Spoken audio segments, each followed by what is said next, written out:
Hi guys, இன்னைக்கு fried rice எப்படி பண்ணுறதுன்னு பார்க்கலாமா? அதுக்கு நான் பாஸ்மதி ரைஸு 20 நிமிஷம் ஊற வச்சு வடித்து எடுத்துக்கிறேன். அதுக்கப்புறம் வடித்து எடுத்ததை கொஞ்ச நேரம் ஃபேனில் ஆற வச்சுக்கோங்க. அதுக்கப்புறம் cabbage, capsicum, onion, carrot, beans எல்லாத்தையும் குட்டி குட்டியாக நறுக்கி வச்சுக்கோங்க. அதுக்கப்புறம் ஒரு பேனில் எண்ணெய் ஊற்றிட்டு கொஞ்சமாக இஞ்சி பூண்டு பேஸ்ட் போட்டுட்டு வதக்கிட்டு அப்புறம் எல்லா காய்கறியும் போட்டு நல்லா வதக்கிக்கோங்க. வதக்கும் போது லைட்டாக உப்பு போட்டுக்கோங்க. 50% வெஜிடபிள் குக் ஆனால் போதும். அதுக்கப்புறம் ரைஸையும் போட்டு நல்லா கிண்டிக்கோங்க.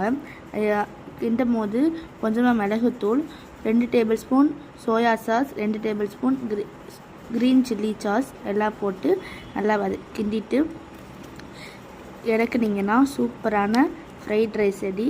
கண்டிப்பாக நீங்களே ட்ரை பண்ணி பார்த்துட்டு எப்படி இருந்துச்சுன்னு மறக்காமல் கமெண்ட்டில் சொல்லுங்கள். பாய்.